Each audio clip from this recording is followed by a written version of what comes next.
Welcome to another episode of Murder, Mysteries, and More. My name is Kaylee. And my name is Desi. Today we'll be talking about the disappearance of Asha Degree. Asha was a beautiful young girl full of life. She was happy. Asha was very intelligent and athletic. She played basketball at her school. She had lots of friends and a very loving family. She was born in 1990 to the parents Harold and Iquilla Degree in Cleveland County, North Carolina. Both of her parents worked long hours. Her dad had 2 jobs. Her parents kept her and her brother on a strict schedule to protect them from the outside world. Asha was very shy and did not like dogs. Before Asha's disappearance, her team had lost their first season's game. She was upset. We do not know if this is the reason why Asha decided to leave her house. 9 p.m. on February 13, 2000, their neighborhood lost power. Midnight, the power came back on. Harold decides to check on his kids. He found them safe in their beds. He stayed up for a couple more hours. 2:30 a.m. checked on them. They were still in bed, so he went to bed with his wife. The following morning, Iquilla woke up excited. Not only was it Valentine's Day, but also it was her anniversary. She notices that Asha is gone. They check outside in her grandma's house. She was not there. They called the police to report Asha. Police came over and checked the house out. Did not see any noticeable signs of forcible entry. Unfortunately, police dogs were unable to pick up her scent due to the rain.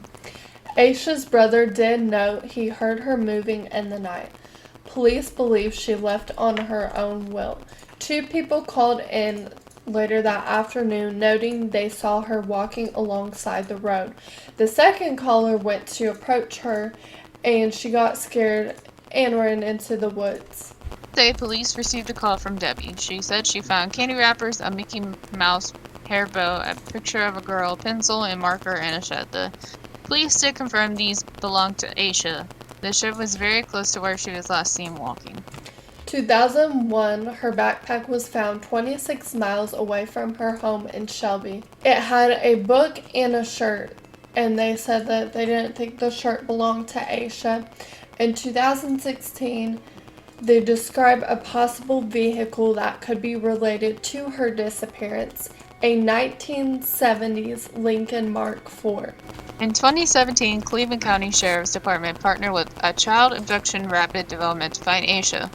2020, a prison inmate named Marcus claims he knew what happened to Asha. He states basically she was kidnapped and raped. Police cannot confirm or deny his statements. We still do not know where she is, what happened to her, and if foul play is involved. She would be 32 years old today. It is very unlikely that she is alive. Here are some questions. Did Asha willingly leave on her own? If so, why? I feel like a 9-year-old probably wouldn't leave on their own unless they were fake running away, or even then still wouldn't be willing to leave on her own. She could have possibly been groomed by an adult who might have been posing as a child at that time and lured her out to her death, but I don't believe she left on her own. Yeah, I personally don't believe she left on her own.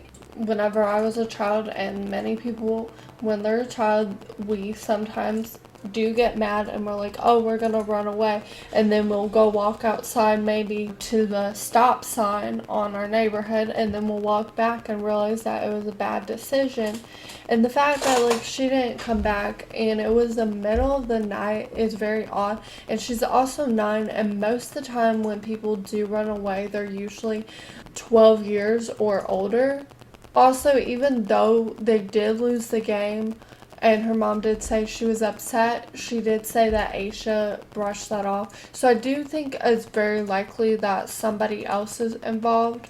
She may have left because she was threatened by another adult, and so she was too scared to tell her parents what was really going on and decided to leave at night and go with this adult.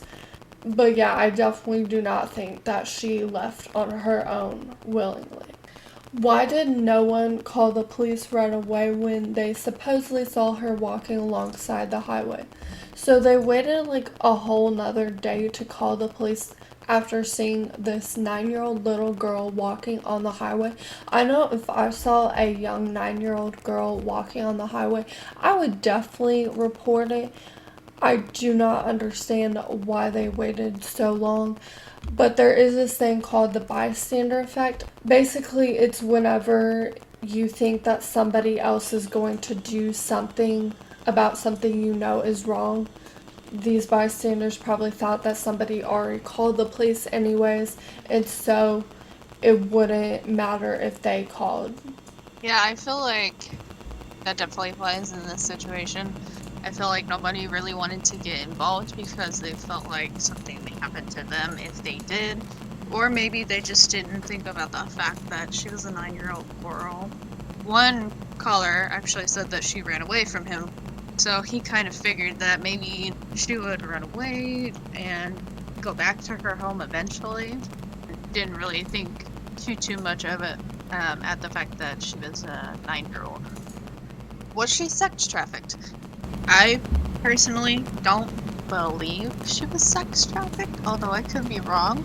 I feel like she was more lured by maybe a sex offender or some adult that likes little kids, of course, that had the intentions of doing something very, very bad to her, and that resulted in her going missing and her possibly being dead.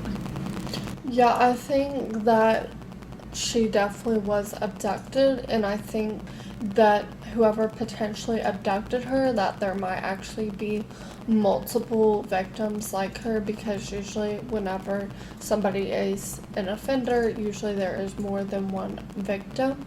So I highly do believe that she was definitely kidnapped. She could have been groomed, and she could have been told to go run away with this person, and she could have been really scared to tell her parents about it, and so she decided to listen to them. Maybe even they threatened her, saying that they would do something really bad to her parents, and because she really loved her parents and her family, she probably went with this person because she didn't want any harm done to her parents. Yeah, and even the police said that she did not fit like the typical profile of a typical runaway child. If she was taken, who kidnapped her? So I think it has to be somebody who knew Asha or Asha's parents very well, because her parents were very protective. Her and her brother were very sheltered from the outside world, so it's likely not somebody from the internet. It's likely a family friend, or possibly even somebody from the school she went to. I don't think it's just some random stranger. Now, there is a chance that, okay, Asha did run away after all, and then some random stranger found her out there. But I think more than likely it's someone that knew her very well and knew her parents very well. Yeah, I definitely agree with that. They found that there was a lot of sex offenders around in the surrounding area. They also had a case very similar kind of to this, and the girl was actually near Asha's age where she was raped. And the rapist actually lived very close to a book bag was found, but unfortunately he had an alibi for that night. But I think it's very, very possible that she was lured. Did she die from wildlife? I feel like she very possibly could have died from wildlife. But I also feel like it's more likely, especially with the theory that we think that she was kidnapped or taken, that she did not die from wildlife. She died by the hands of somebody. Yeah, I think if she died from wildlife, it would be a lot easier for the dogs to pick up her scent. They were never able to pick up the scent. So I do think that it's not wildlife. And also I feel like there would probably be like a trail of blood. There would be more signs, and there's like no signs at all pointing towards a bear or wolf getting to her. Yeah, and the fact that her belongings were scattered in many different places, where her backpack was found several miles down the road in the opposite direction, and the fact that they discovered a hair bow, pins, all that stuff in a shed kind of throws everything all over the place for it to just be too coincidental that she died to wildlife. Why was her backpack found over 26 miles away at a construction site? So I actually found this new angle theory about the book bag. First of all, the person talks about, so Asha's on the highway walking on the road, and then a petropater sees Asha, offers her a ride. They notice that she has these other belongings, and so they don't want police to be able to trace them. So it says basically they theorize that they toss out the entire book bag at this site. She could have been picked up at her own front yard, and so the theory for that one is they throw pebbles at the window, and this is somebody that Asha has known for a while, and basically she already has her bag packed, and she comes and sneaks out the window to go with this person that she's supposed to run away with.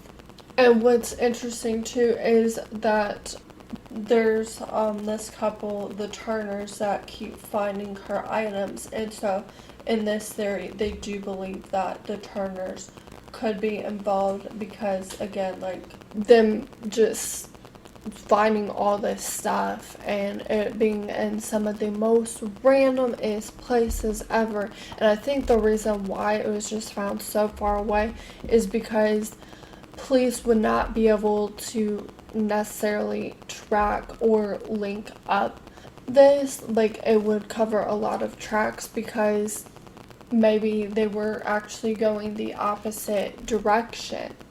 Like, maybe Asha was actually taken the opposite direction.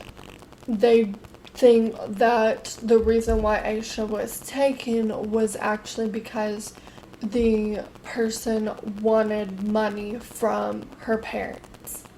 And so the fact that a lot of her stuff is not found does make it seem like it could be a ransom. We don't have a ransom though, but that's potentially basically where this theory is leading up to. It would make more sense why someone would take this 9-year-old girl as a threat to get money from her parents. And maybe the reason why we're not finding like Asha's body or anything, maybe they kept Asha alive for a while, but because the parents never really knew about this ransom note or whatever, or nobody was able to find her, she was killed later on. I don't think she was necessarily killed right away on that Valentine's Day. If Asha was abducted, could her killer have multiple victims?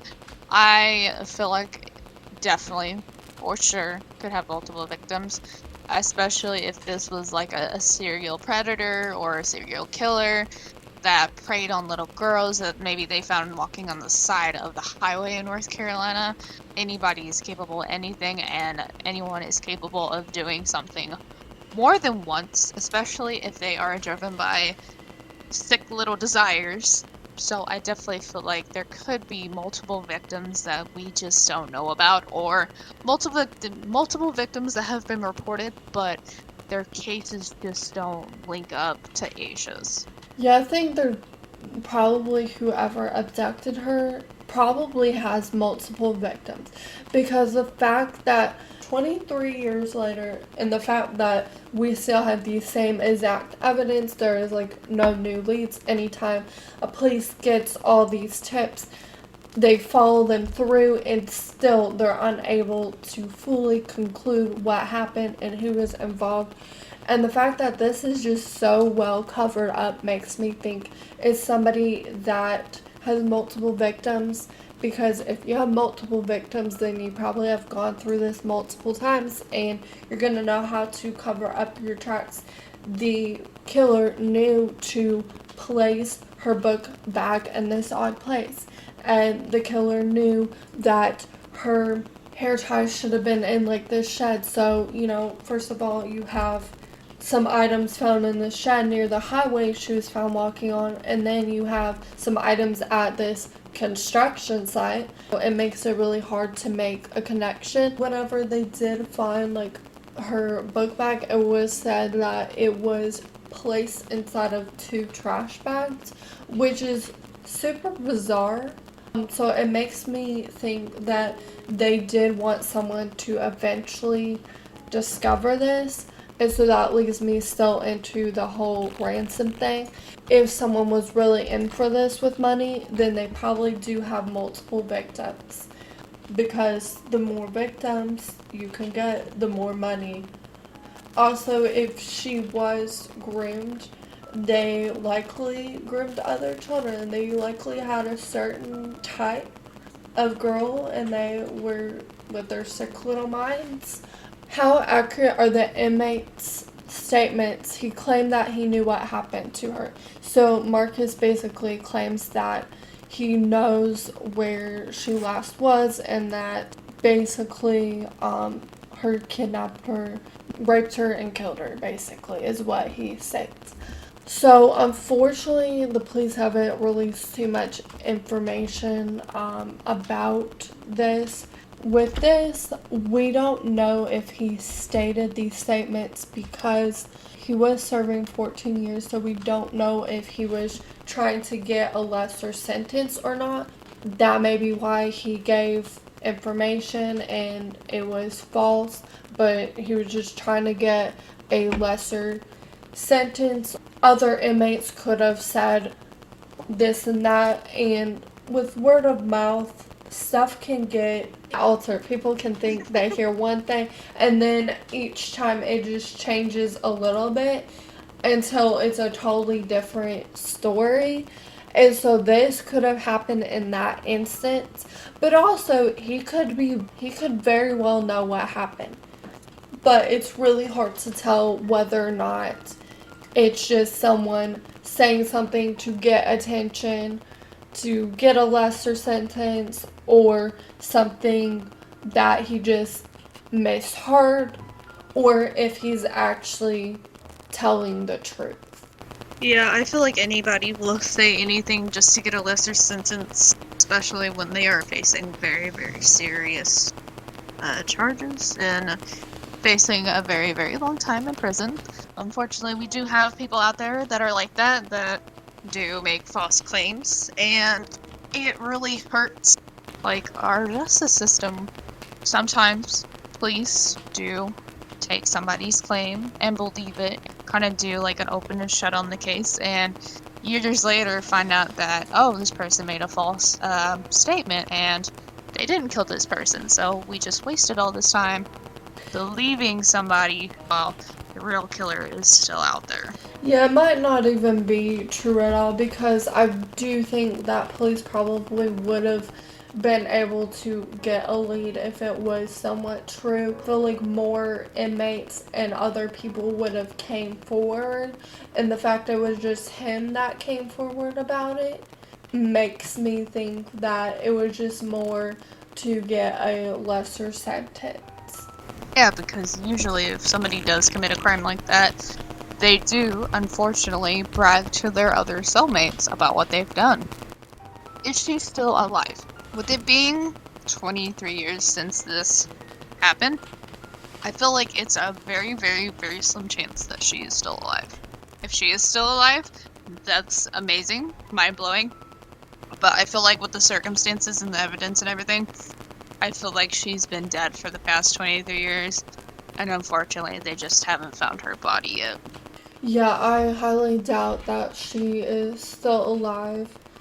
I feel like if she is alive, that someone might be able to spot her or whatever, but there's not been any like additional information at all. What makes me think that she is not alive. I don't think necessarily, like I said, that she died that day on Valentine's Day, but I do think that after, you know, maybe a few days or a week, that eventually she was killed. It'd be a total miracle, there are a few instances where actual kidnapping victims are still alive and they are able to escape years later, but it's very few cases, and the fact that she was taken at such a young age makes me think that she is definitely not alive. What do we think happened to Asha? I truly do believe that some sort of family, friend of friend, somebody that knew the degrees specifically targeted them, whether they wanted money or they had a sick mind and they wanted to rape her. I think basically she was threatened by her abductor that she needs to pack a bag, come move in with him, and I think that she was told false information such as like, let's plan something for your parents' anniversary. Basically, they lured her in to thinking that she was going to be safe and she trusted this person. They turned against her. I completely agree with you. That's the only theory that really kind of makes sense to me as to what happened to her. I feel like she doesn't fit the profile of a runaway child, and I don't think that she would leave on her own, like, will. I definitely agree with you, and I feel like she was lured out and unfortunately was killed. Thank you for listening to another episode of Murders, Mysteries, and More. Remember to always keep your eyes open. You never know when someone's creeping.